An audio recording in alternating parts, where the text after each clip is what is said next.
Have you ever wondered what's up with the Catholic Church? I mean, they're supposed to be representatives of Christ on earth. So then, why is their history filled with so much death and destruction? And it's not just their history.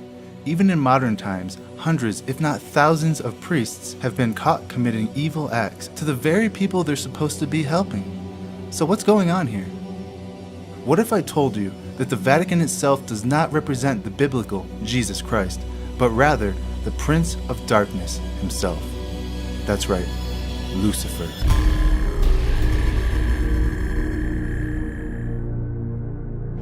The cardinal deacon to say, Annuncio vobis, gaudium magnum, habemus papam. announce to you that we have a Father. The world had a Father. And now all of a sudden he's our Holy Father, and we're pledging him our love and our allegiance and our loyalty and our prayer. Everyone says there hasn't been anyone like him. That's what's so fascinating. And people of all faiths want to touch him. Yeah. Well, that's an appeal too. You know, we call him the Holy Father. Holy Father, please forgive me. Holy Father. You'll hear that title used quite often. This man, Bergoglio, Francis the Talking Pope, his predecessors, John Paul II, Pope Benedict, John Paul I, Pope Paul, Pope John the 23rd, Pope Pius. You can go all the way back, folks. I'm talking centuries. These men are replacement gods. And these men have taken upon themselves the title of Holy Father. He wears the titles of God. He wears the title Holy Father, head of the church. He never died for the church, but he stole that title from Christ. Jesus said, "And call no man your father upon the earth, for one is your Father which is in heaven." Yet the popes took to themselves the name Holy Father, along with all claims of authority that might be assumed by such a title. Pope Innocent III, who fathered the Inquisition, said, "The Pope holdeth place on earth, not simply of a man, but of the true God." Meanwhile, Pope Nicholas said of himself, "I am in all and above all, so that God himself and I, the Vicar of God, hath both one consistory, and I am able to do almost all that God can do. I then, being above all, seem by this reason to be above all gods." Nicholas even claimed that the popes had the power to change the gospel itself, saying, "Wherefore, no marvel, if it be in my power to dispense with all things, yea, with the precepts of Christ." But in the Bible, Jesus says, "Behold, I have set before thee an open door, and no man can shut it, and no man openeth." The Apostle Paul warned that, "If any man or an angel from heaven preach any other gospel unto you, let him be accursed." Yet despite these biblical warnings, the popes repeatedly claimed they were equal to and above God, and were even called by Catholics our Lord God, the Pope. The Lateran Council, while addressing Pope Julius II, said to him, "Take care that we lose not that salvation, that life and breath which thou hast given us, for thou art shepherd, thou art physician, thou art governor, thou art husbandman, thou finally art another God on earth." In the 19th century, Cardinal Giuseppe Sarto, who would later become Pope Pius X, declared, "The Pope is not simply the representative of Jesus Christ. On the contrary, he is Jesus Christ himself, under the veil of the flesh." Does the Pope speak? It is Jesus Christ who is speaking. Hence, when anyone speaks of the Pope, it is not necessary to examine, but to obey. Jesus said of himself, "I am the way, the truth, and the life. No man cometh unto the Father but by me." Yet Pope Pius IX blasphemously declared, "I alone am the successor of the apostles, the vicar of Jesus Christ. I am the way, the truth, and the life.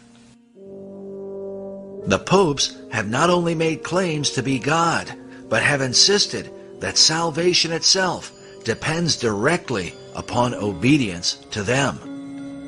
Pope Boniface VIII said, "We declare, say, define, and pronounce that it is absolutely necessary for the salvation of every human creature to be subject to the Roman Pontiff."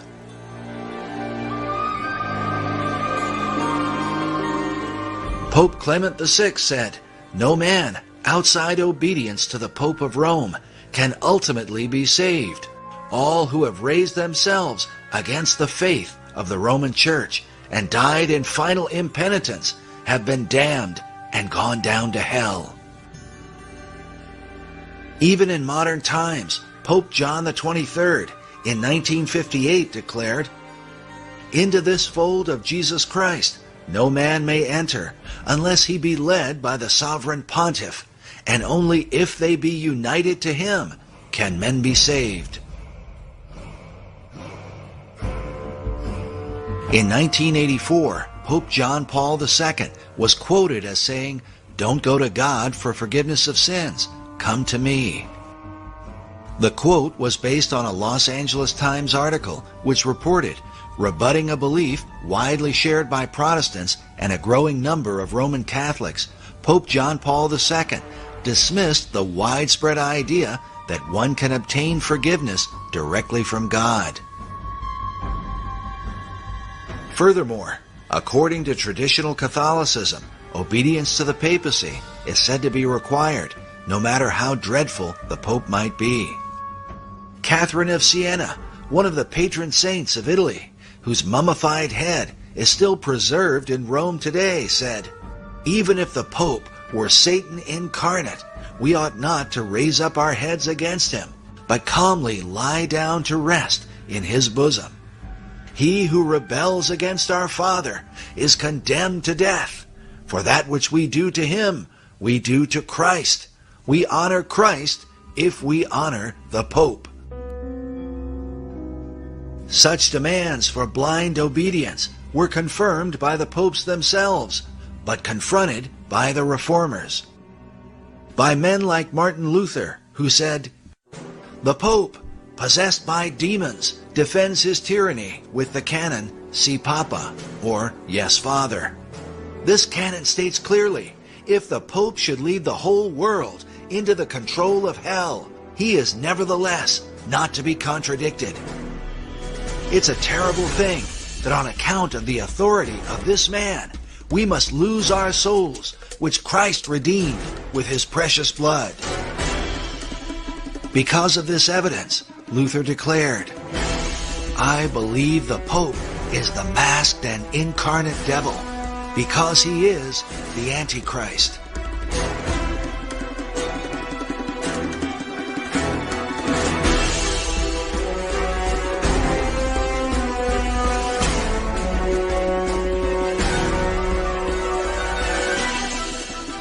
It is important to understand that this belief was not just confined to Luther, but was held by all the reformers from John Wycliffe in the 14th century to Charles Spurgeon in the late 19th century.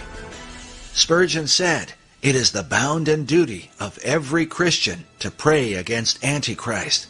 And as to what Antichrist is, no sane man ought to raise a question. If it be not the popery in the Church of Rome, there is nothing in the world that can be called by that name."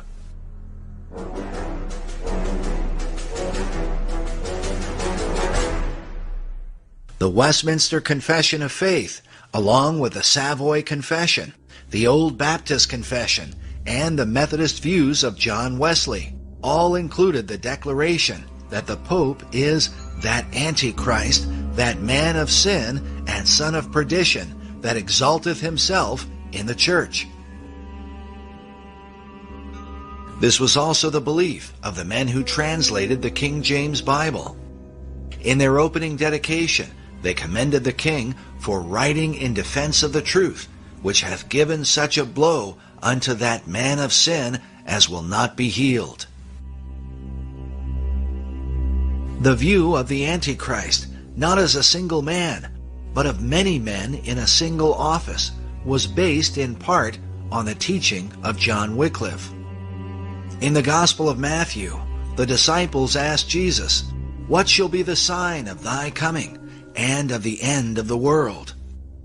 Jesus said to them, "Take heed that no man deceive you, for many shall come in my name, saying, I am Christ, and shall deceive many." Wycliffe believed that the many who say, "I am Christ," are in fact the popes. The pope's title, Vicarius Christi, literally means another Christ. Wycliffe concluded that Antichrist is thus a monstrous composite. In further explaining the pope's title, author Dave Hunt writes, "The Latin equivalent of the Greek anti is vicarius, from which comes vicar. Thus, Vicar of Christ literally means Antichrist." But the view of the papacy as Antichrist is not widely held by Protestants today. Still, there are those who continue to uphold the Reformers' original beliefs. Permit me to say how much I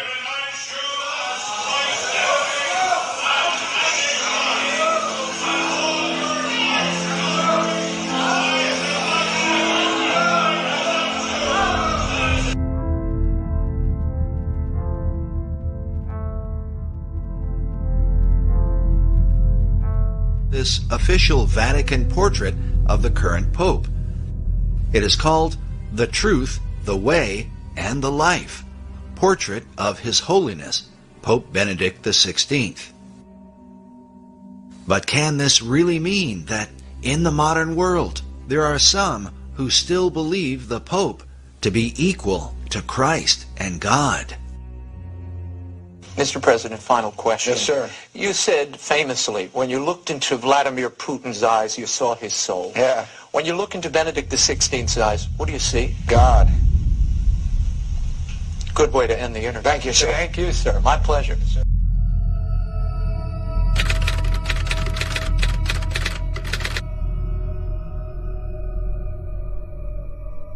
We want to show you some extraordinary pictures which came to us from the Vatican on what was, of course, an extraordinary day. Within hours of Pope Benedict announcing that he was to resign, take a look at this.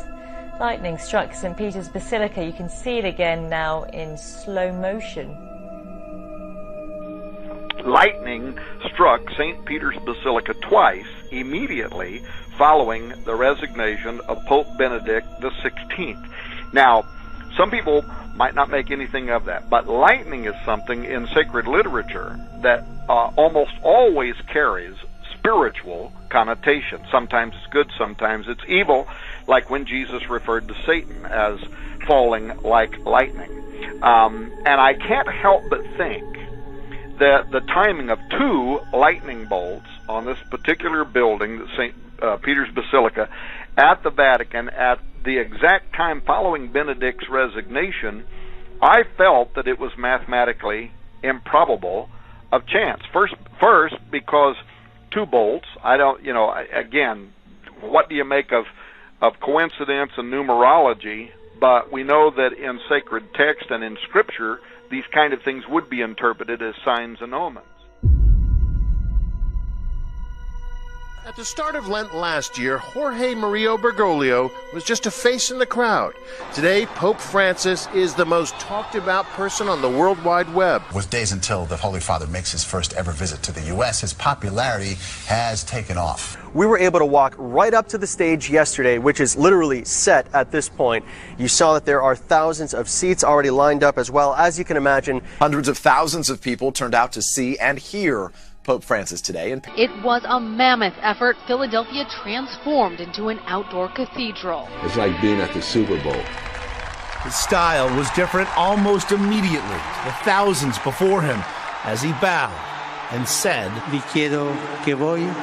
"Pray for me." And suddenly there was a connection with people. That set the tone for this papacy. More people can actually relate to him. Absolutely. And bring more people into the church. More of a user-friendly pope. Yes. That's what we need right now. We've needed for a while a renewed image, a renewed face of the church, and Pope Francis is giving it to us. The one man who is winning in every poll you look at, the Pope. His Twitter account, @Pontifex, ranks in the top 5 most searched words on the internet. Take a look. Look who's got his very own rookie baseball card, Pope Francis. Pope is even showing up on pizza boxes. Every trip he takes, Pope Francis has been met by adoring masses of the faithful. This week, he's been called a Catholic rock star. He's kind of a rock star. Times Person of the Year. The cover of Rolling Stone. Now there's even a Francis fanzine. He's captured the imagination not just of the world's 1.2 billion Catholics, but the world itself. I get it on the streets. I mean, everybody from the bartender to the cab driver telling me, Cardinal Dolan, we love this guy. He's been called the People's Pope. It's the Pope! Viva el Papa! Viva la Chiesa Cattolica! The papacy is saying, I'm a follower of so-and-so. You see people going out and giving the rock star treatment and fawning and fainting and screaming and everything when a pope goes by. I mean, he's just a man. Humility has made the former Jorge Bergoglio a star far beyond the Catholic Church, and became one of the most popular religious leaders of our time.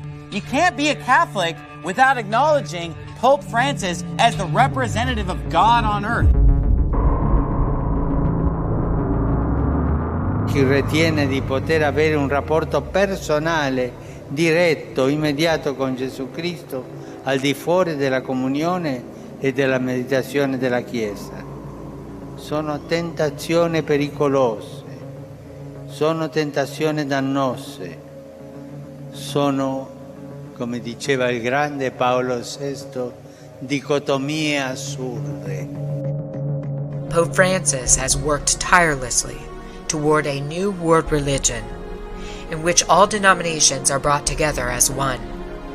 If you look at Francis's outreach over the past 3 years, and specifically in 2016, you'll find somebody who has openly condemned evangelical Christianity and the belief that you must have a personal relationship with Jesus. He has openly warned that this belief is dangerous. He has also equated the spread of the gospel under evangelical Christianity to jihadism. In the meantime, he has done quite a bit of outreach to every other religion in the entire world. Why is this happening? The extent of Francis's outreach to other denominations in 2016 alone has been mind-boggling. In February, Francis held an emergency meeting with Patriarch Kirill of Russia for the first time since the 1054 Schism. Kirill then went directly to Antarctica, where he performed a bizarre religious ceremony consecrating the land and water surrounding the continent. Francis has also done outreach to Patriarch Bartholomew of Turkey, in which both leaders voiced support for the migrant crisis and called for more migrants to enter Europe. In May, Francis met with Al-Azhar of Egypt, who is the head of Sunni Islam. In January, Francis became the third pontiff ever to visit Rome's major synagogue. He has also hosted Jewish religious and political leaders at the Vatican.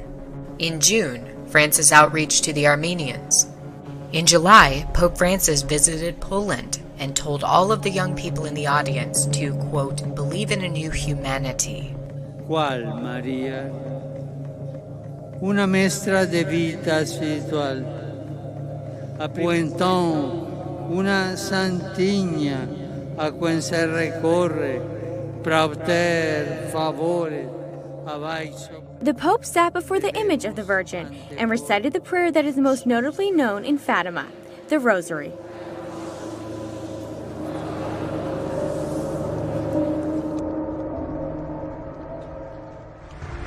She's called the United Nations International Pilgrim Statue of Fatima and travels around the world. I've seen people who break down in tears as soon as they look at the face. The faithful believe they're seeing the face of Jesus' beloved Mother Mary. The theologians say it's called the aura of the Mother of God around it. That means the Mother of God's presence is with that image in such a way that you can look at other images of Our Lady and get your fill. It is one of, they say, the 4 original statues made under the guidance of Sister Lucia, the oldest of the 3 children. The 3 children, Lucia, Jacinta, and Francisco, said they saw an apparition of Mary while herding sheep near the village of Fatima, Portugal, May 13, 1917, and she revealed 3 secrets to them, including the prediction of World Wars I and II. And this is the face Lucia described. When you're looking at it, you feel her presence. You can get your fill at looking at other beautiful images, but you cannot get your fill at looking at this. You just want to look, and look again. Just a Mary shrine here, Mary shrine there, Mary shrine here, everywhere. Why do people praise and worship Mary, whom Jesus was born of?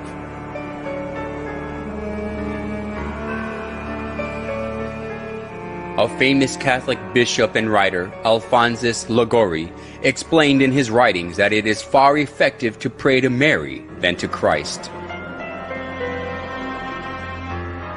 In the Franciscan Chronicles, it is related that Brother Leo once saw a red ladder, on the summit of which was Jesus Christ, and a white one on top of which was his most holy mother.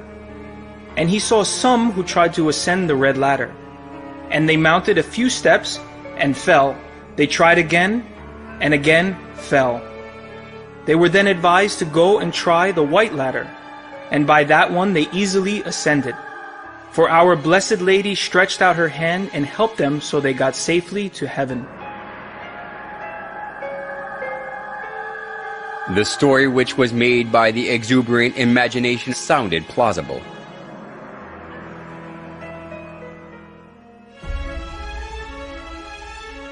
Although it was a man-made story, Pope Gregory XVI canonized Liguori as a saint, and Pope Pius IX declared him a doctor of the Catholic Church. Now Catholics are taught that it is better to pray to Mary, who is merciful and understands us. We must never go to our Lord Jesus except through Mary, using her intercession and good standing with Him. We must never be without her when praying to Jesus. The plausible logic that Jesus cannot refuse Mary's request because she is his mother is shown well even through the image of Mary and baby Jesus.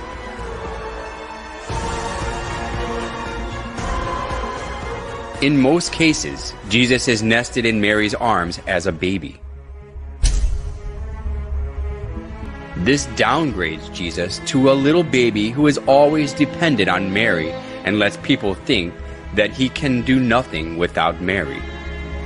They call Mary the Mother of God, which implies that she is above God. Mary as a female is merely a creation who was chosen to conceive Jesus. Mary worship of the Catholic Church reminds us of the mother-child worship of ancient Babylon. Just as Semiramis artfully spread the mother-child worship throughout Babylon, when she ruled it over instead of her son Tammuz, the Catholic Church now makes people worship Mary, not God, by accepting the mother-child worship from Babylon.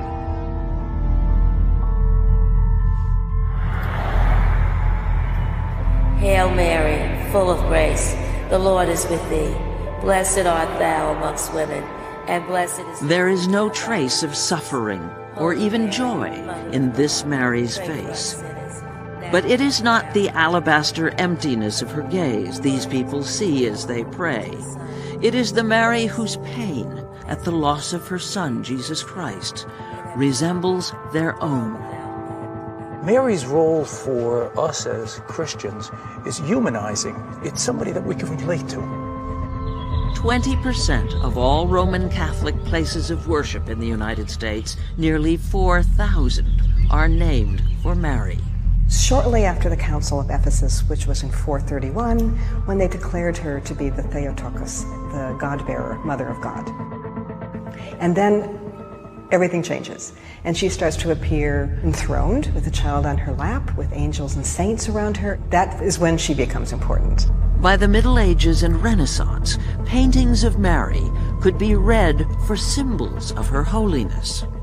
Her outer mantle is blue, and underneath she usually, not always, has red robes. She wears a dark blue coat, and she stands on the half moon. She is the mother of all gods. So, the ancient religion of Babylon, they all have one thing in common: the sacred feminine. The sacred feminine. The sacred feminine. Ishtar the Babylonians, Tyre the Buddhism, Fatima of Muhammad, Sophia the Gnostics, Shekinah to the Kabbalist Jew, Mary to the Catholic, and Shakti to the Hindu. These all have one thing in common: the sacred feminine. And the sacred feminine is going to take you back to the source of light, because the light that resides in that place that Plato talked about, you need a path to get back to that light. Listen, this is important. She is the one to take you to that light. Now, I'm going to give you a guess. Tell me this morning, who do you think that light is? You remember what this subject's all about? Lucifer. He's the light bearer.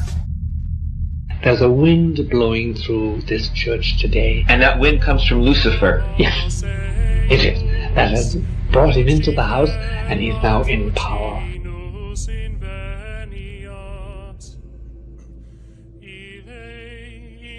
No doubt about it, Lucifer is the prince, and he has now a place within the central citadel of the church.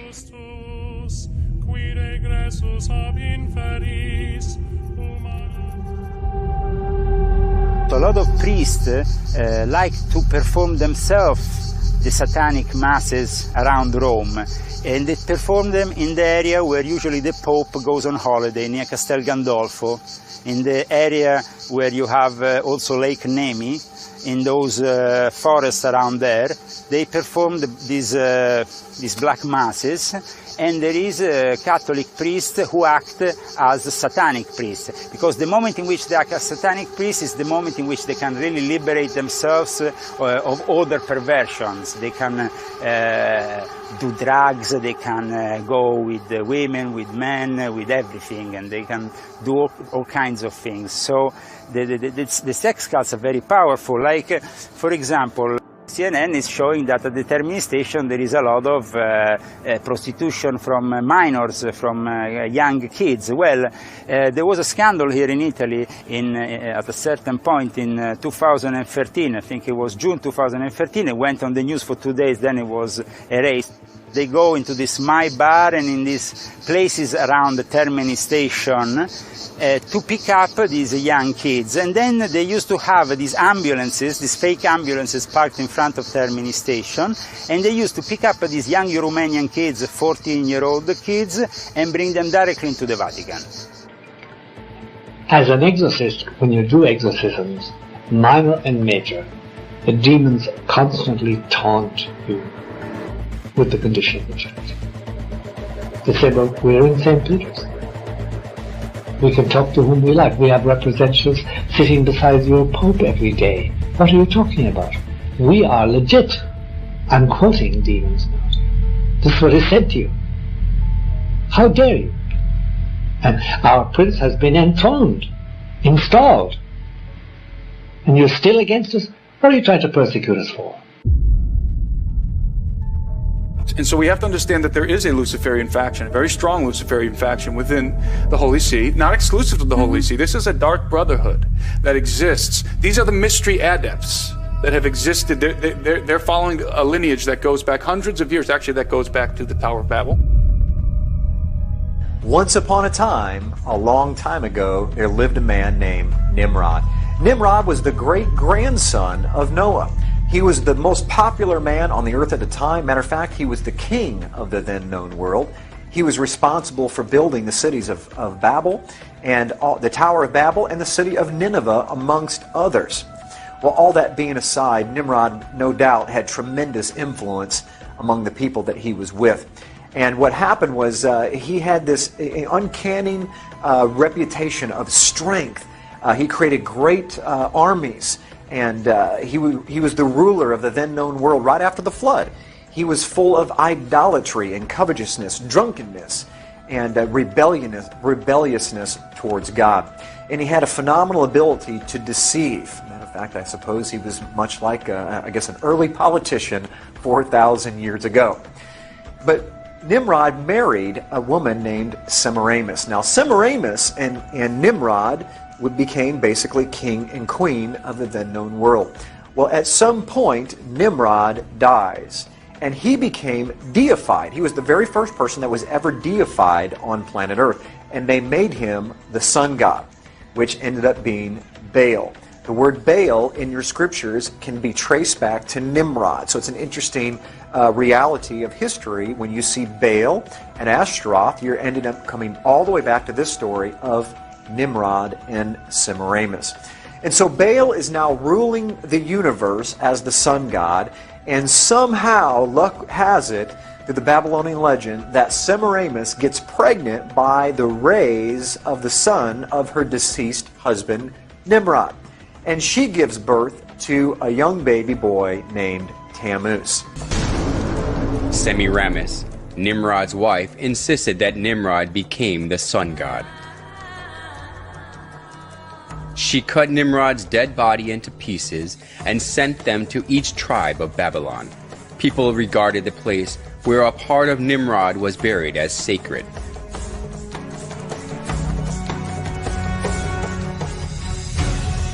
She also claimed that Nimrod was reincarnated as her son. As Semiramis ruled over Babylon in place of her young son Tammuz, she maneuvered people into worshiping her. Monuments of Semiramis carrying her child Tammuz in her arms were set up all over Babylon, along with various images symbolizing the sun god. The sun worship and the mother-child worship, which was a scheme devised by Semiramis, put down roots as a religion of Babylon.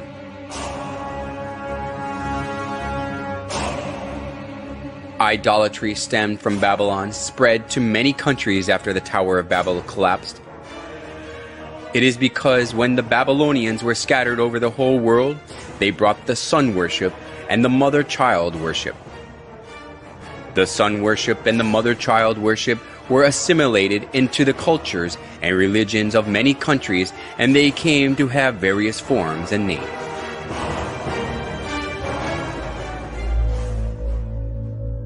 Nimrod, the sun god, was known as Mithra in Persia, Sol in Rome, Ra or Horus in Egypt, and Apollo in Greece.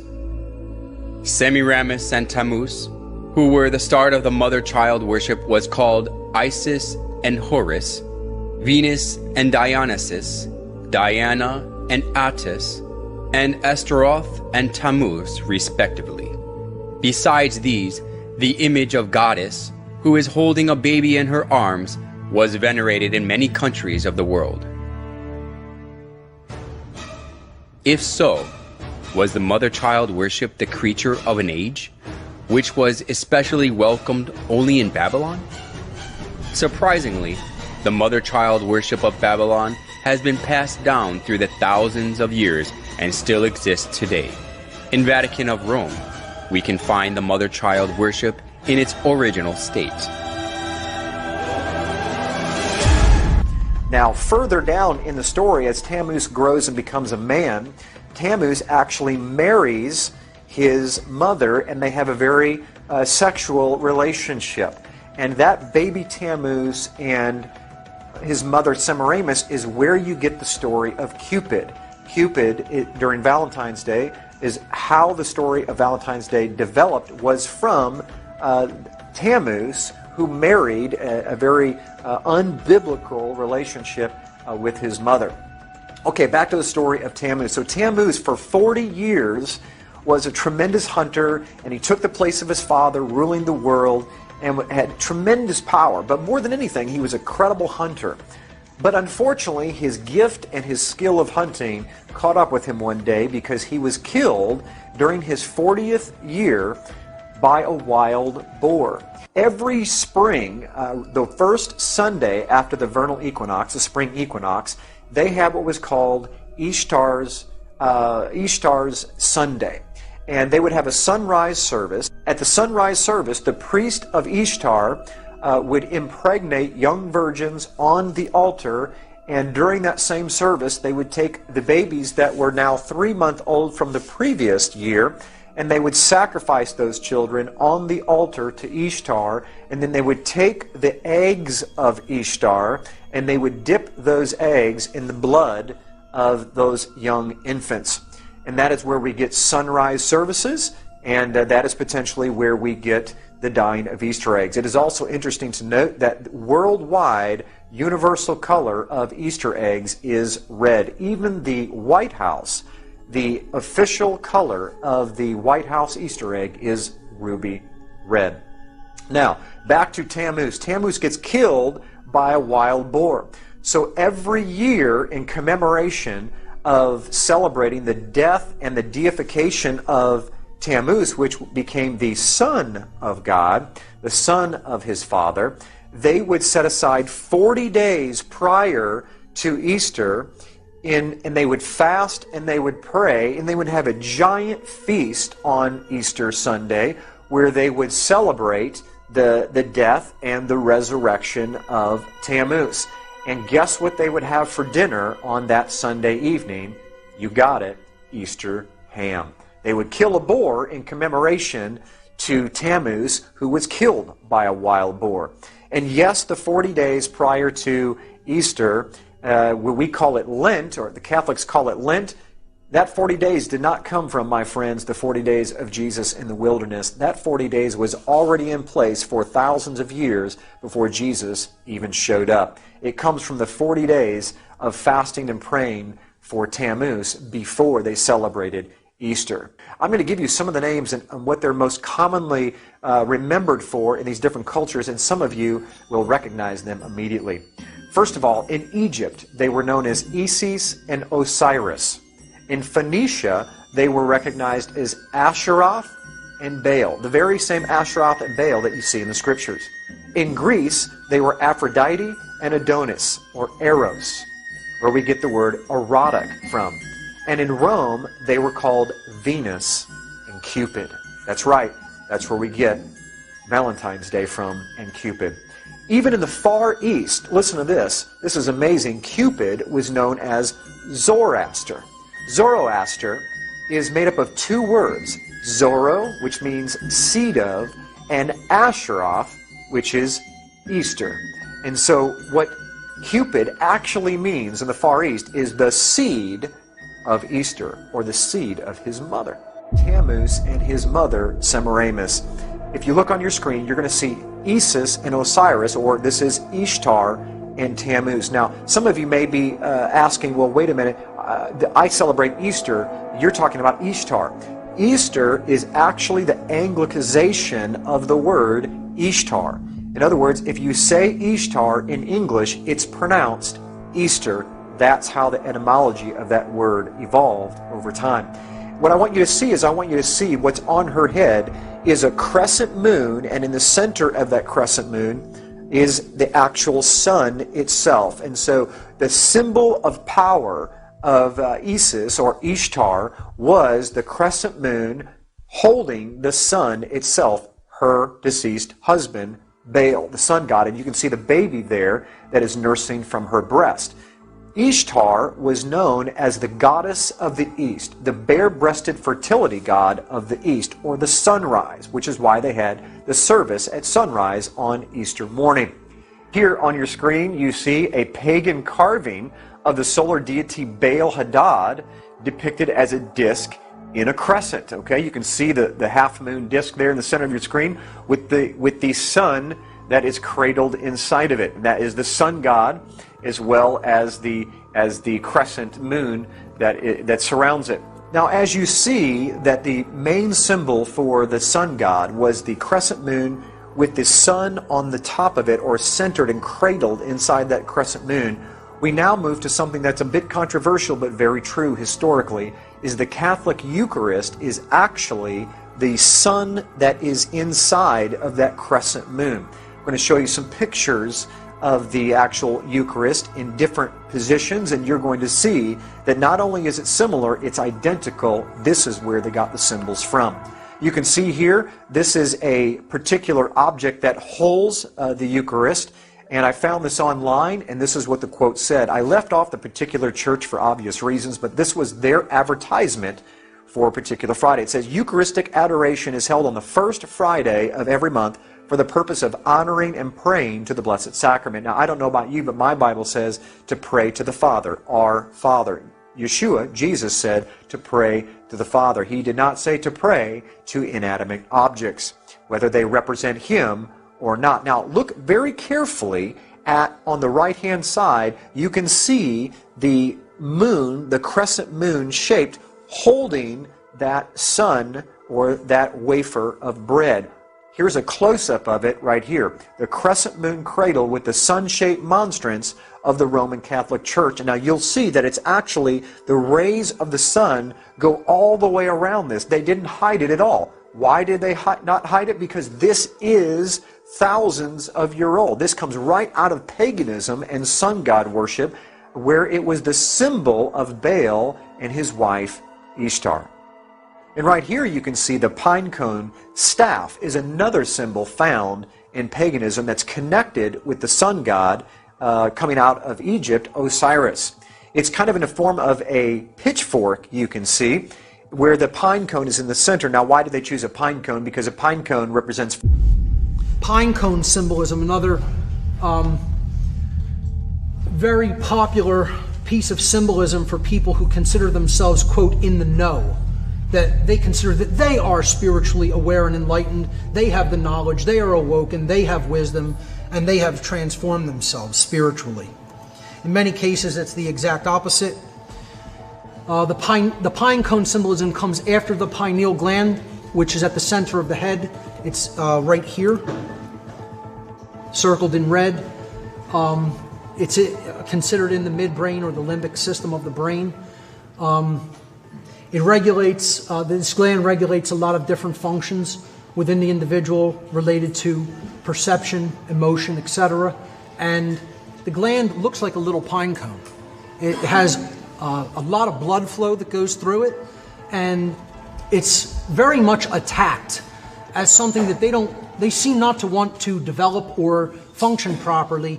So a lot of the food, things in water are very much attacked to target this part of the central nervous system. The pine cone literally looks like a little pineal gland. Okay, the pineal gland looks like a little pine cone, I should say. This is called the Court of the Pine Cone, and it is at the Vatican. That's where that pine cone is at.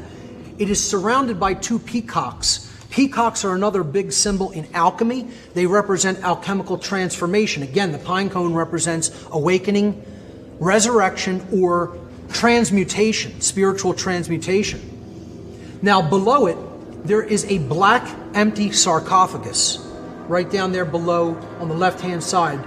As you go up these steps in the Court of the Pine Cone to the other side of it, from this image perspective, that's what you will see. And behind it, there is an empty sarcophagus.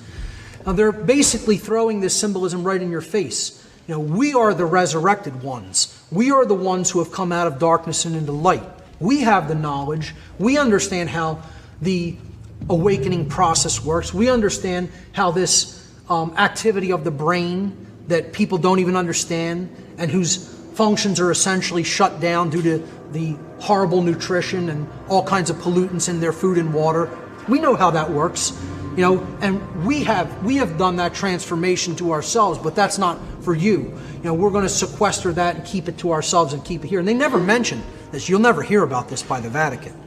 But just go on Google Images and, you know, you'll see tons of images of the type Court of the Pine Cone. You have a lot of tourist images that just take pictures of it. Of course, here you see the Pope in his astrotheological regalia here. The fish head miters that they wear are the representative of the fish head miters that were worn by the Sumerian priests and the priests of Babylon. The Abgal. Yes. That's right. They served in the temple of a goddess named Nanshi. Yes, and it specifically references who we know as Dagon. Yes. And he was known as Oannes to the Greeks. Yeah. And this was, according to myth, an individual, a hybrid person, a half fish, half man thing that came out of the sea and began to instruct mankind in the lost knowledge. But at the base of it is the pine cone right there in his hand. I circle it right there. In symbolic iconography throughout the ancient world, the pine cone is revered. It's always a symbol of the transformation of a god. Often the god is giving that spiritual essence or knowledge to humanity. Here you see it in the Akkadian tradition of one of their gods, a clearly non-human looking entity. Here it is in the Babylonian tradition. Because this staff goes all the way back to ancient sun god worship, where it represented power and authority of the gods, you see. And this is a close-up of that staff right here, where the pine cone is embedded right in the staff itself. Let's move on to another symbol. This is the symbol of the trident. The trident is the devil's pitchfork. It really is a symbol of Satan, of the horns of Satan. It's an ancient satanic and pagan hand gesture called the trident. We find this in archaeology all over the place. Whenever you get into any kind of society of sun god worship, you find the trident everywhere. You see it in ancient Babylon. It was placed in the hands of all the pagan sun gods. All the pagan gods and pharaohs had some sort of trident, a staff, that they would be connected to power and authority of the gods. The most famous one, of course, is Neptune's trident. We call it the devil's pitchfork, and that's where it comes from. It's just not a drawing that someone made up. This has history built into it of where these things come from. Now, if you move forward in time, or during the same time period, you're going to find another symbol that is even more important. As a matter of fact, you're going to see two symbols in this picture. This is a pagan statue of Jupiter that has been renamed St. Peter. You also see what is baby Jesus, supposed to be baby Jesus, is none other than baby Tammuz. And how do we know it's not Jesus? Because you see trident all over the place.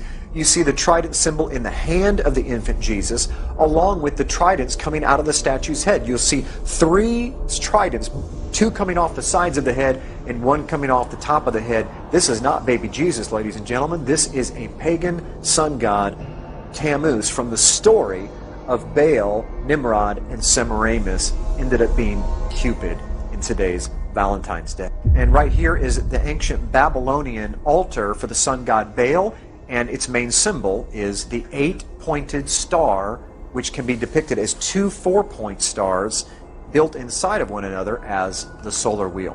We see the same solar wheel sunburst over a Buddhist temple in Thailand.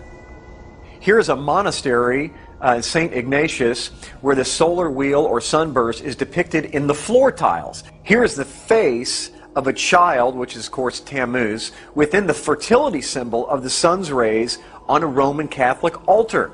The same exact symbol is shown in a face of the Babylonian sun god on a pulpit in a Roman Catholic church in Scandinavia. Okay, all this same symbol comes right out of paganism, as I've shown. Okay, this is probably one of the most fascinating pictures that I have.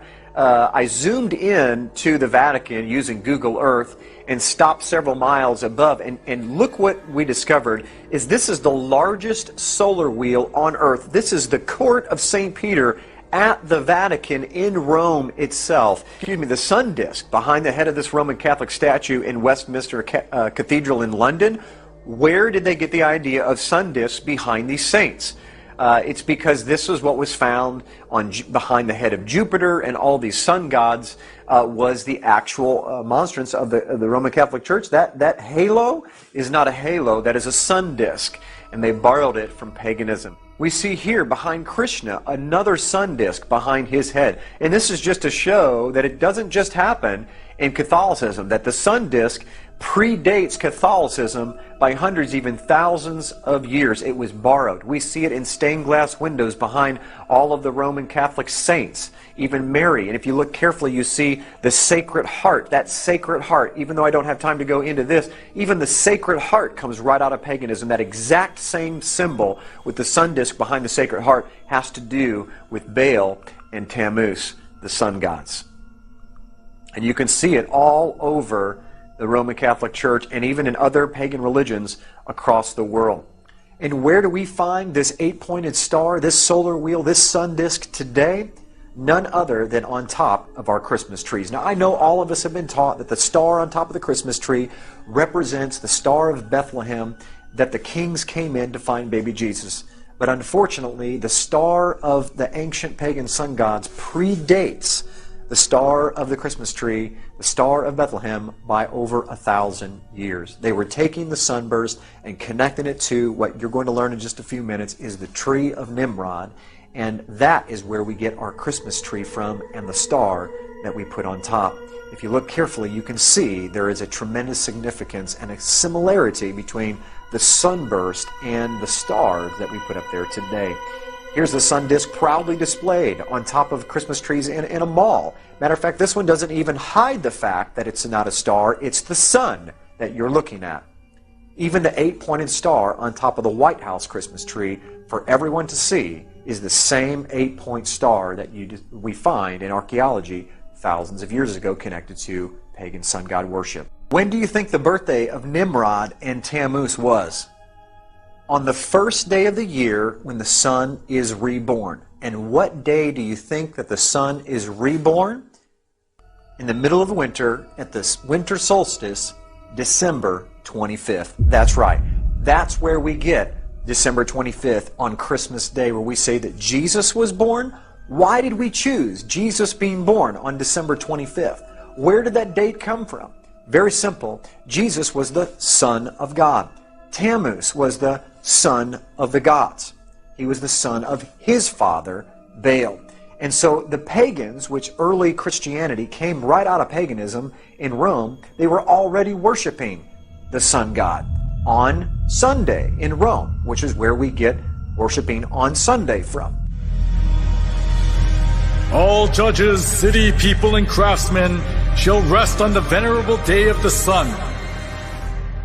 Constantine's edict in 321 played an important role in making the sun god worship faith to put its roots down in the church. Many Bible believers today have followed tradition handed down by previous generations. They believe and were taught that Sunday is the proper day of worship, that the Savior changed the day of worship from the Jewish Sabbath to Sunday. The adoption of Sunday as the Christian Sabbath has little to do with the Bible and everything to do with Constantine the Great over 300 years after the Messiah's death. Constantine was emperor of the Roman Empire from 306 to 337 CE. He was a sun worshipper who on his deathbed converted to Christianity. In 321 CE, while still a sun worshipper, Constantine established Sunday as the day of worship. He decreed, "On the venerable day of the sun, let the magistrates and people residing in cities rest, and let all workshops be closed." In this coin circulated by Constantine in 317 CE, we see the face of Constantine on one side, and on the other the figure of Sol Invictus, the unconquered sun. The sun god was also known as Mithras, and his birth was on December 25th. This date was adopted as the birth of Christ, and became the date for Christmas many centuries later. Clearly, Constantine was an avid worshipper of the sun god Sol Invictus. Amazingly, Martin Luther, the champion of the modern-day Protestant movement, said, "They allege that the Sabbath changed into Sunday, the Lord's Day, contrary to the Decalogue as it appears.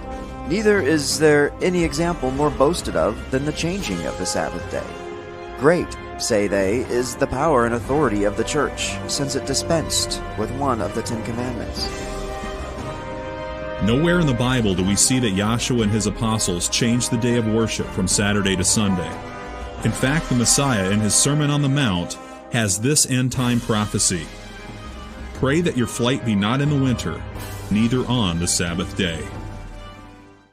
Those who were tainted with polytheism of Rome looked as if they had converted, but in actuality it wasn't easy for them to get rid of the religious rites and institutions of worshiping the sun, the moon, and the stars, and various gods and goddesses, which they had worshipped since their forefathers. The Church in Rome sought for solutions to disburden the pagans when they converted to Christianity. It was to bring in things similar to the gods that the pagans had believed into the Church. They thought they would increase the number of pagan converts by doing that.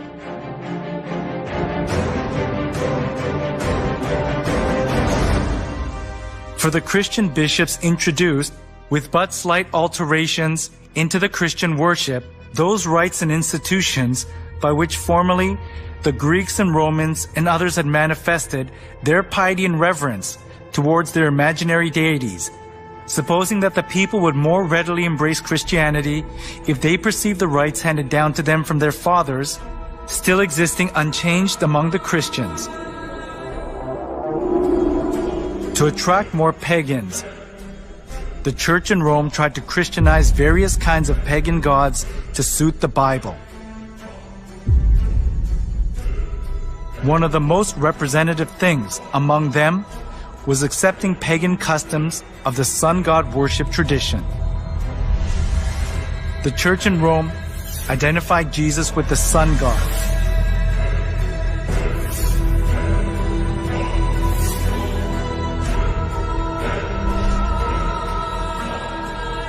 Inside of the church was decorated with various kinds of sun images, and the idea to worship the sun was established as if it were the truth of the church. In the last days, there will be a very convincing counterfeit of God's real church that compromises the truth of Scripture. Jesus warns it will nearly deceive the whole world. Shortly after this final deception, Christ will return, and he will come for a church that has been purified from all the false traditions and paganism. This spiritual war has been raging down through the ages, and it's clear that this prophecy is fast fulfilling. As the battle intensifies, we're all faced with a choice.